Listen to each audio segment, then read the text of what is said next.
Deep dive into Protean Egov Technologies, Ltd. Interesting choice. Yeah, well, I've been looking at their numbers lately, and honestly, some of it's got me kind of scratching my head. Really? What's caught your eye?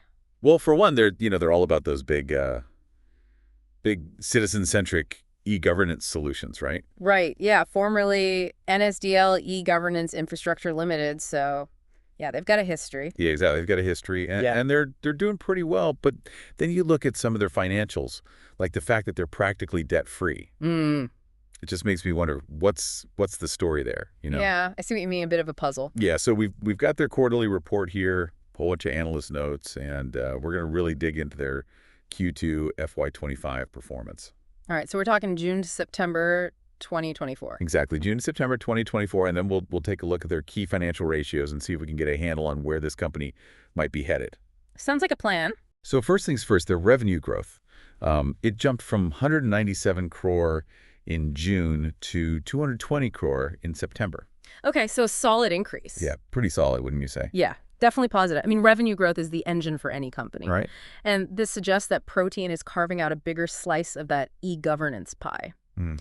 But of course, the big question is this a sustainable trend or just a short-term bump? Right. Are they going to keep this up? Exactly. We got to look deeper into what's driving this growth. All right, so let's peel back the layers a bit here and look at their EBITDA. Okay. That also saw a significant jump going from 15 crore to 32 crore. Wow. And their EBITDA margin that went from 8% to 14%. Those are some pretty dramatic improvements. Yeah, they're not messing around. No, it's interesting because it's not just about that top-line revenue growth. Right. They're actually becoming a lot more profitable, too. Yeah. That 14% EBITDA margin, that really shows that they're getting a handle on their costs and turning revenue into actual earnings. And that brings us to the bottom line. The PAT, profit after tax. Right. They went from 21 crore to 28 crore. So it seems like they're not only growing, but they're translating that growth into some pretty solid profits. It's painting a very rosy picture. It almost feels too good to be true.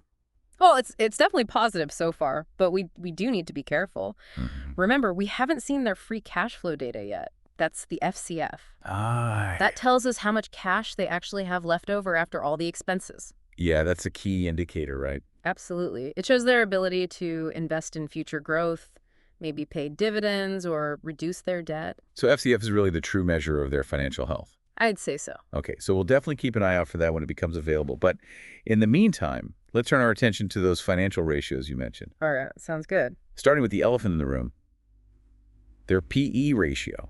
What is it? It's sitting at a whopping 89.1. Whoa, that's high. It's pretty high, even for a company that's performing this well. Yeah, what do you think's going on there? Well, a PE ratio that high tells me that investors are super optimistic about Protean's future. Yeah, they're really betting on continued growth. Exactly. They're expecting those earnings to keep climbing, justifying that premium price they're paying for the stock. It makes you wonder, is it all hype or is there real substance behind that optimism? That's the question, isn't it? Yeah. I mean, their debt-to-equity ratio is practically 0. Oh, wow, so they're almost entirely debt-free. Almost entirely. You don't see that very often. Not at all, and it's a huge plus. Absolutely. It's a sign of financial stability and flexibility. Right. They're not weighed down by interest payments. Exactly, and it gives them more options for maneuvering in the market. This also ties into their interest coverage ratio. Yeah. Because they have so little debt, they can easily cover any interest obligations they do have. It's like they're playing it safe. Yeah. And that's a smart move, especially in a sector that can be vulnerable to, economic ups and downs. For sure, a very prudent approach. But we are missing one piece of the puzzle here. We don't have the data on their cash flow from operations or CFO. Ah. So we can't really analyze the PAT to CFO ratio. Right, which would tell us how much of their profit is actually turning into real cash flow. Exactly. And sometimes those two can be quite different. You're right, it can reveal some interesting things. So we'll definitely want to investigate that when the information's available. Definitely something to keep in mind. Okay, so we've got this picture of impressive growth profitability and, rock solid financial stability. So far, so good. But we need to dig a little deeper, right? Absolutely. Let's move on to their ROCE and ROE and see what those reveal about their efficiency and returns. All right, let's see what we can find. Okay, so the return on capital employed, or ROCE, that's sitting at 14.3%. Okay, so what does that tell us? Well, it means that for every rupee invested in the business, they're generating a decent return.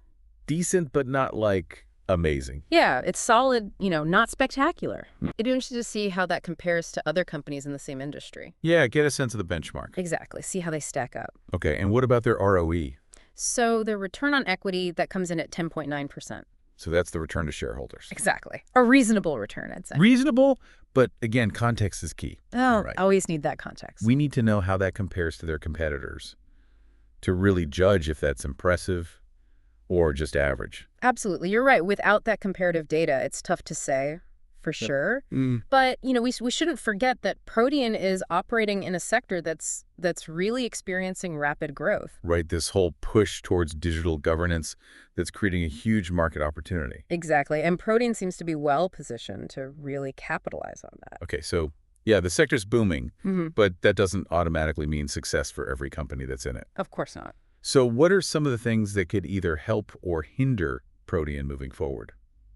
Well, on the plus side, they've got a strong track record. Yeah. A lot of experience in developing and implementing these, complex e-governance solutions. Right, they've been doing this for a while. They have, and they've already built a reputation as a trusted partner to governance. That's got to be a big advantage. Huge competitive advantage, for sure. So they're not just riding the wave. They actually know how to surf. Exactly. They've got the skills and the know-how. But like you said earlier, no investment is without risk. That's the truth. So what are some of the potential challenges they might run into? Well, competition, that's always a factor. Sure. The e-governance space is attracting a lot of players, big tech giants and, agile startups. So they've got to stay ahead of the curve. Yeah, they got to be constantly innovating and evolving their offerings to stay competitive. Sounds like a high-stakes game. It is. It's like a chess match, trying to anticipate your opponent's next move. And then you've got the regulatory landscape to deal with, too. Oh, yeah. That's a whole other layer of complexity. Government can be unpredictable. Absolutely. Regulatory changes are a constant risk in this sector. So what kind of changes are we talking about? Shifts in government policies, data, privacy regulations, cybersecurity requirements, you name it. Any of those could have a big impact? A significant impact on their operations and their profitability. So Protean needs to be flexible. Agile and adaptable, both technologically and strategically. That's a lot to juggle. It is. It really is. But, let's go back to that sky-high PE ratio for a second. Okay, yeah. It seems like investors are really counting on Protean to overcome these challenges. Right. They're betting that Protean can deliver exceptional growth. No, exactly. Yeah. So do you think they can live up to those expectations? That's the big question, isn't it? They've got a lot going for them. Strong financials, good market position, favorable industry. But those risks you mentioned, those are very real. They are. And investing is all about weighing those potential rewards against the potential risks. It's a balancing act. Yeah. We've gone through the data. We've shared the key insights. Yeah. Now it's really up to each individual investor to do their own research. Right. Do their due diligence. Exactly. Assess their risk tolerance and decide if Protean aligns with their investment strategy. Okay, so, we've covered a lot of ground today. The financials, the ratios, the growth prospects of the sector, the risks. Yeah, we've really dug in. But I think there's one more layer we need to peel back here. I agree with you. We've looked at the numbers, but the numbers don't always tell the whole story. Right. To really understand a company, we need to go beyond the balance sheet. Okay. We need to look at the qualitative aspects, the management team, their culture, their commitment to innovation. So it's like trying to understand a person, right? You can look at their resume and see their accomplishments, but that doesn't tell you everything about their character. That's a great analogy. Their drive, their ability to overcome challenges. Exactly. It's about the whole picture, the quantitative and the qualitative. Right, the hard numbers and the gut feeling. Right, and sometimes it's those less quantifiable factors that make all the difference. Okay, so how do we uncover those hidden layers? Well, it takes a bit more digging. Like what kind of digging? You got to read industry reports, listen to earnings calls, Yeah, okay. analyze their public statements, even look at their track record on social responsibility and ethical practices. So get a feel for the company's personality. Exactly, their values, their vision. Looks like being a financial detective. I like that. And every investor has their own style of investigation. Right, some are all about the numbers, others trust their gut more. Exactly. But in the end, the goal is the same. Yeah, make informed decisions. And hopefully find those companies that are not just going to make money, but also make the world a better place. Couldn't have said it better myself. So we've really gone deep on Protean's financials. Yeah, we covered a lot of ground. And we've talked about the exciting and the risky sides of this whole e-governance sector. It's a fascinating space. It is. So what's the big takeaway here for our listeners? What should they be thinking about? I think the core question is, can Protean Egov Technologies Ltd. actually live up to the hype? That PE ratio is screaming optimism. Right. Investors are betting big on them. They are. They're betting on continued growth, but, they face stiff competition.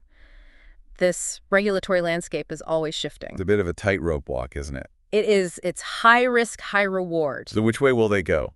Continued growth market dominance, or will they, stumble and fall behind? That's the million-dollar question, and honestly, it's tough to predict. There are so many factors at play. And that's what makes investing so interesting, right? Exactly. It's not just about the numbers. It's about understanding the industry, the company's vision, their ability to adapt. So for those listeners who are intrigued by Protean, thinking about maybe investing, what should they do next? What's their homework? Well, I'd say dig a little deeper into the management team, their culture, their commitment to innovation. Okay. Read those industry reports, listen to the earnings calls, really try to understand their long-term vision. It's about connecting the dots, seeing the big picture. Exactly. And remembering that investing isn't just about transactions. It's about betting on a company's future, their ability to create value for everyone. Well said. All right, so that brings us to the end of our deep dive into Protean Egov Technologies Ltd. A fascinating company. It is. And I hope our listeners feel empowered to, continue exploring this company and this whole world of e-governance. It's a world full of possibilities. So keep learning, keep exploring, and happy investing, everyone. See you next time.